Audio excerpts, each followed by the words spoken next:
기업이 같은 경우에는 두 개가 더 있습니다. 제가 G형이라고 했는데 정부의 힘이 엄청 크게 들어간 기업들이 있어요. 국유 기업들이 여기에 들어가 있어요. 그리고 사우디 같은 경우에는 사우디 아람코 같은 기업들. 여기는 꼭 이 주주가 주주 가치 극대화가 아니라는 거예요. 얘네는 주주 가치 극대화로 움직이는 애들이 아니에요. 정부의 파워가 엄청 들어간 기업들이에요. 그래서 얘네는 인수합병할 때 우리가 경제학에서 이익을 보고 인수합병하는 게 아니라 그 생태계 자체를 전략적으로 국가 혹은 그 기업이 독점하기 위해서 인수합병하는 경우가 대부분 일어납니다. 그래서 이런 애들은 정부의 그 힘이 엄청 세게 작용하는 애들이고요.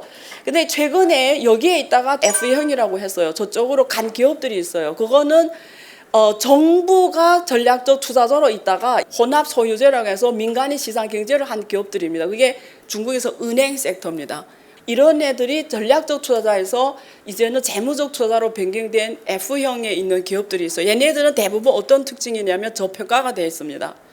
왜냐하면 국유기업으로 돼 있다가 사람들 인지가 그렇게 돼서 엄청 저평가가 돼 있어요. 얘네들이. 그래서 중국에서 지금 저평가된 섹터들을 한번 볼게요.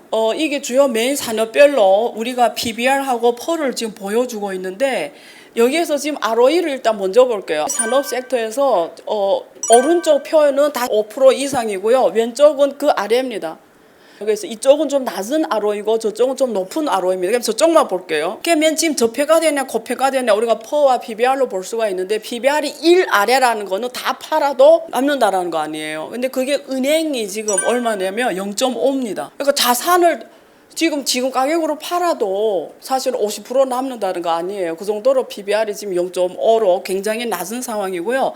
퍼도 엄청 낮습니다. 5배 수밖에 안 돼요. 중국은 금융이 은행으로만 돌아가요. 은행이 장점도 있고 단점이 있어요. 금융에서의 돈을 얘네 꽉 쥐고 있으니까 독점 마진을 벌고 가는데 또 중국 경제가 문제가 터지면 얘네들 그 리스크를 그대로 안고 가야 되는 거예요. 그래서 중국 경제 리스크 이퀄 중국 은행 리스크 이렇게 보시면 돼요. 그리고 부동산은 지금 PBR이 1로 떨어졌고요. 근데 위에 식품료, 가용가전, 건축재료 이런 것들이 엄청나게 ROE가 높은 걸 볼 수가 있어요. 제가 미국하고 한번 비교해서 말씀드릴게요. 지금 미국 전반의 큰 흐름을 보면은 분자가 GDP고 분모가 부채입니다. 하나의 부채를 일으켰을 때 만들어내는 GDP를 말해요. 경제를 한마디로 정의하라면 부채예요. 하나를 빌려서 만들어낸 생산 가치가 80년대 32라고 우리가 1부채를 도달하면 31달러를 새로 만들어냈는데 지금 여기 2020년 최근 데이터로 보면은 똑같은 1달러 부채를 이렇게 해서 만들어내는 새로운 부가가치가 한 7.8달러밖에 안 돼요. 얼마? 4분의 1이 반토막 났어요. 미국이 계속 부채 경제로 돌아가는 경제 체제인데 똑같은 부채를 1달러 이렇게 해서 만들어내서 부가가치는 계속 떨어지는데 주가를 볼게요. 여기서 오렌지색이 주가입니다. 미국을 살려 먹이는 5,000개 기업들이 주가 짓습니다. 보시면 굉장히 예쁘게 올라가요. 미국 주식은 저렇게 가기 때문에 투자하면 손해를 안 보는 구조예요. 그런데 우리가 저거를 M2로 나눠 볼게요. M2 찍어낸 돈이죠. 돈이 M2로 나눠버리면 파란색이 됩니다. 그러면 정확하게 2009년에 금융위기 때 2008년 금융위기 때 절벽으로 떨어지는 걸 볼 수가 있어요. 주가 지수가.